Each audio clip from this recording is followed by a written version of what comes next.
과수화상병이 도내 북부 지역을 중심으로 급속히 퍼지고 있습니다. 충청북도는 긴급 대책을 마련하고 확산 차단에 주력하기로 했습니다. 충북 지역 중고생들의 도박 중독 실태가 훨씬 심각한 상황인 것으로 보입니다. 학생들 사이에서 불법 인터넷 도박이 확산되고 있는데 도박 중독 위험성에 대한 적극적인 대처가 시급한 실정입니다.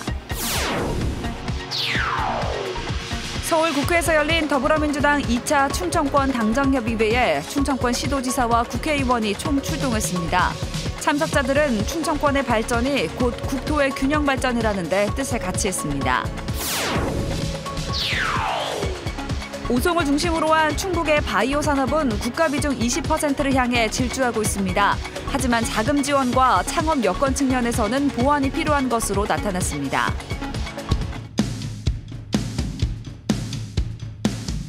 열어봐. 세상을 향한 문. 우리에게 입학은 취업이다. 충북보건과학대학교. 여러분 안녕하십니까. CJB 8시 뉴스 시작합니다. 나무를 고사시키는 과수화상병이 도내 북부 지역을 중심으로 빠르게 번지고 있습니다. 충청북도가 오늘 긴급 대책을 내놓긴 했는데 치료제가 없어 확산을 막는 데 급급한 실정입니다. 정진규 기자입니다.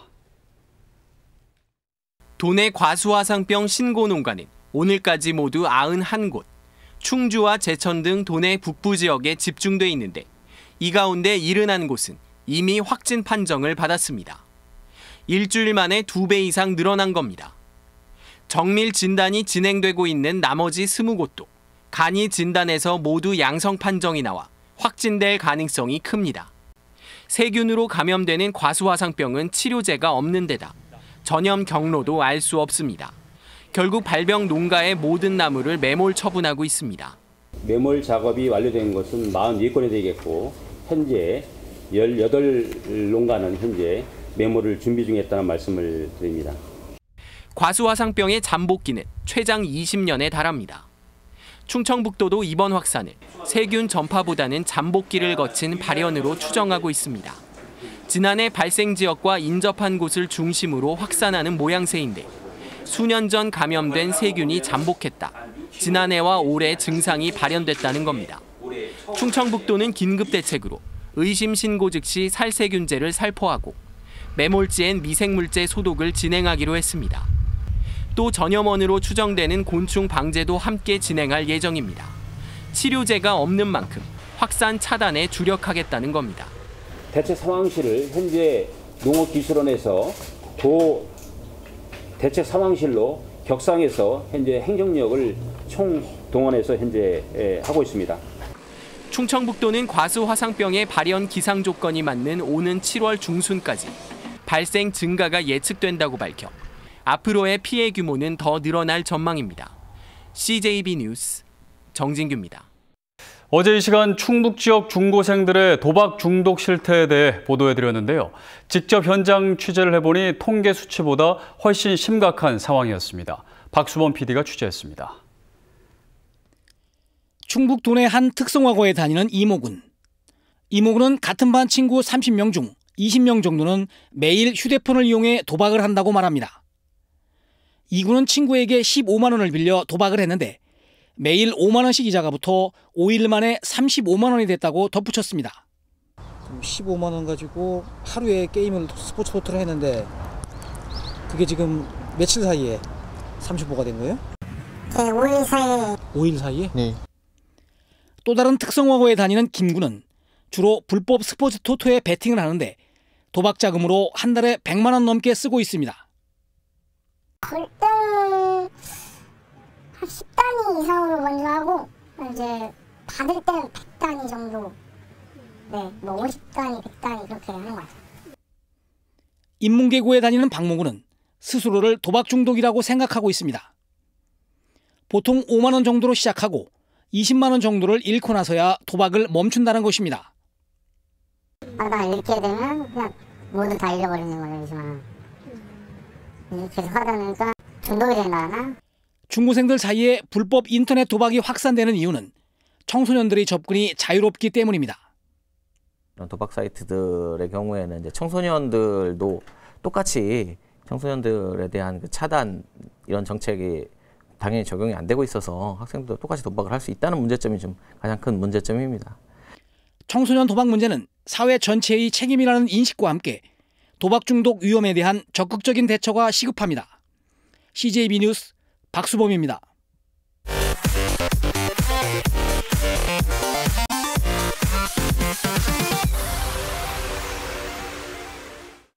다음 소식입니다. 충북 오송은 우리나라 바이오에스 산업의 거점으로 최고의 인프라를 갖추고 있습니다. 하지만 연구개발비를 비롯한 자금 지원과 창업 여건 측면에서는 상당히 취약한 것으로 조사됐습니다. 조상우 기자입니다. 오송을 중심으로 한 충북의 바이오 산업은 국가 비중 20%를 향해 질주하고 있습니다. 생산 규모는 1조 8,800억 원으로 전국 18.7%, 인력 규모는 7,800명으로 17.6%를 차지합니다. 한국은행 충북본부가 주최한 지역 경제발전 세미나에서는 오송의 핵심 과제로 자금 지원 부분이 꼽혔습니다. 정부 R&D 자금 지원 규모를 보면 오송이 64개 과제 116억 원으로 전국 6개 바이오 클러스터 가운데 4위에 그치고 있습니다. 신규 벤처 투자액도 오송은 300억 원을 조금 넘는 규모로 경기도 판교나 대전 대덕단지와 비교조차 되질 않습니다. 중소벤처기업 등에 대한 자금 지원 기능이 다소 미흡한 측면이 있어서 앞으로 오송 클러스터가 활성화되기 위해서는 이런 부분을 어떻게 보완해 나갈 것이냐가 관건으로 작용할 것으로 생각됩니다. 창업도 경기도와 대전에 크게 뒤처집니다. 2013년부터 5년간 바이오 중소벤처기업 창업수가 충북은 59개로 경기도의 17% 수준에 그쳤습니다. 최근엔 신생기업이 오송의 둥지를 틀려 해도 입주할 공간이 부족한 실정입니다. 공실이 없고 매번 그 입주기업 심사를 할 때 보통 3대1에서 4대1 정도 됩니다. 그만큼 기업에 대한 수요가 많다는 것을 증명하는 거죠. 전문가들은 연구 자금과 창업 생태계의 핵심은 결국 인재라며 바이오 대학원 설립 필요성에 한 목소리를 내고 있습니다. CJB 뉴스 조상우입니다. 서울 국회에서 열린 더불어민주당 2차 충청권 당정협의회에 충청권 시도지사와 국회의원이 총 출동했습니다. 참석자들은 당 지도부에 국토 균형 발전을 위한 다양한 현안을 건의했습니다. 구준회 기자입니다. 참석자들은 충청권의 발전이 곧 국토의 균형 발전이라는 데 뜻을 같이 했습니다. 충청권 광역교통망과 청주공항 활성화, 첨단 산업기반 마련을 제안했습니다. 수도권 중심의 첨단 산업센터하고 별도로 다 충청권 중의 첨단 산업센터를 만들어보자. 국회 세종의사당 건립과 정부 부처 추가 이전을 통해 세종시의 행정수도 기능을 강화해야 한다는 건의도 나왔습니다. 대통령 세종집무실 역시 지금 검토 중에 있는데 이에 대해서도 관심을 기울여 주셨으면 좋겠습니다. 이시종 지사는 2030년 아시안게임 충청권 유치를 내년 총선 공약으로 발표해달라고 요청했습니다. 560만 충청인의 자존심을 회복하는 거고 또 충청권 대규모 체육시설이 굉장히 부족합니다. 이걸 계기로 해서 좀 이걸 만들어주겠다. 또 교육 연구 중심 기관만으로는 충북 혁신도시 건설 효과가 미흡하다며 기관 추가 이전을 건의했습니다. 충남과 대전시는 혁신도시 추가 지정을 요청했습니다. 이제 대전이나 충남은 이미 공공기관이 많이 이전했기 때문에 아마 그때 지정할 때 뺐던 것 같은데 이 법안을 지금 개정 작업 중에 있어가지고요. 처음 참석한 이인영 원내대표는 수도권 과밀화를 더 이상 두고 볼 수 없다며 충청권이 한 목소리로 건의한 좋은 일자리 만들기를 적극 지원하겠다고 약속했습니다.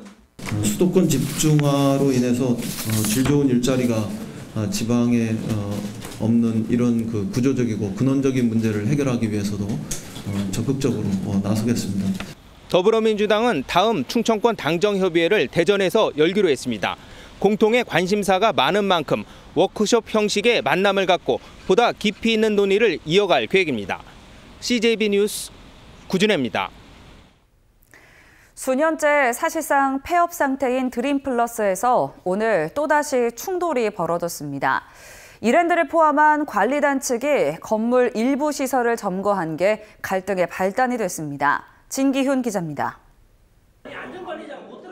드림플러스 건물 지하 4층 기계실을 막아선 보안업체 직원과 들어가려는 상인회 측이 극렬하게 대립합니다. 이 과정에서 60대 상인 1명이 다쳐 병원으로 이송됐습니다. 갈등은 오는 새벽 5시 30분쯤 이랜드를 포함한 관리단 측에서 기계실을 포함한 일부 건물 시설을 점거하면서 시작됐습니다. 상인회 측은 운영권이 없는 관리단이 점거를 강행한 건 불법 행위라는 입장입니다. 합법적인 관리단도 아니고 지금 관리단 소송을 하고 있습니다. 본인들이 관리권을 취득을 했다. 본인들이 관리권이 있다라고 하면서 저렇게 지금 무단으로 점검을 하고. 하지만 관리단 측은 이미 지난 5월 1일자로 상인회가 유통산업발전법상 대규모 점포 관리자의 자격을 잃었기 때문에 운영에 관여할 권리가 없다는 입장입니다. 치료가 됐고 관리단이 이제 관리를 해야 되는데 계속 관리권에 대해서 이제 넘겨달라라고 이제 수차례도 계속 요구를 했는데 이제 그거 응하지 않으니까. 드림플러스가 대규모 점포이면서 집합 건물이라 벌어진 일인데 유통산업발전법상 대규모 점포 관리자와 집합 건물 소유 및 관리에 관한 법률상 관리단이 각각 점포를 관리할 수 있다 보니 관리 주체가 두 곳이 되면서 운영권을 놓고 갈등이 생긴 겁니다. 한편 상인회 측은 청주시를 상대로 행정소송을 진행할 예정인 가운데 드림플러스 운영권을 둘러싼 갈등은 당분간 계속될 전망입니다. CJB 뉴스 진기훈입니다. 최악의 미세먼지 농도를 보이고 있는 청주시가 미세먼지 발생 원인 실태 조사에 나섭니다. 청주시는 조만간 업체를 선정해 늦어도 내년 말까지 연구 용역을 완료할 계획입니다. 시는 용역 결과를 미세먼지 농도 개선을 위한 정책 수립에 활용할 예정입니다. 도의회 교육위원회가 도교육청이 제출한 올해 1회 추경 예산안 가운데 266억 5천여만 원을 삭감했습니다. 주요 삭감 내역은 도내 초중고 교실 내 공기순환기 설치 예산 265억 원과 청주 남중 테니스장 설치비 1억 2천만 원, 퇴직 교원단체 활동 지원비 1천만 원 등으로 교육위는 공기청정기와 공기순환기 설치는 중복 투자라고 지적했습니다. 다만 유치원과 특수학교의 공기순환기 설치 예산 30억 원은 배정됐습니다. 통합청주시 청사 예정지에 있는 학교법인 청석학원과 청주병원 소유 토지가 강제 수용 절차를 밟게 됐습니다. 충북도 지방토지수용위원회는 이들 소유의 토지 21필지 만여 제곱미터와 건물 등에 대한 청주시의 수용 재결 신청을 받아들였습니다. 다만 이의 신청이나 행정소송을 제기할 가능성도 있어 수용 시기는 다소 늦어질 수 있습니다. 충북 시민사회연대회의는 청주 테크노폴리스에서 발굴한 유물과 유적의 원형 보존을 촉구했습니다. 연대회의는 청주 테크노폴리스 1, 2차 부지에서 3, 4세기 유물 1000여 점이 나왔다며 문화재 전문가들도 출토 유물의 문화재적 가치를 높게 평가했다고 강조했습니다. 이어 청주 테크노폴리스 출토 유물과 유적의 원형 보존을 요구하는 의견서를 문화재청에 제출했다고 밝혔습니다. 청주지방법원은 성병 신고를 빌미로 불법 마사지 업주에게 상습적으로 돈을 뜯어낸 30대에게 징역 1년 6개월을 신고했습니다. 피고인은 지난해 8월부터 전국의 불법 마사지 업소 636곳에 전화를 걸어 업소에 다녀온 뒤 성병에 걸렸으니 신고하겠다며 1,400여만 원을 뜯어낸 혐의로 재판에 넘겨졌습니다. 좁고 낡은 시설로 도교육청 청원광장 1호 청원으로도 접수된 충북예술고의 시설이 오는 2022년 말 개선될 전망입니다. 충북교육청은 올해 말 신청 예정인 교육부의 중앙투자심사가 나오면 오는 2022년 말까지 250억 원을 들여 기숙사와 다목적 공연장, 체육관, 급식소, 연습실 등을 신설하고 오는 2023년까지는 교실도 재배치할 방침입니다. 이상으로 CJB 8시 뉴스를 모두 마칩니다. 시청해주신 여러분 고맙습니다.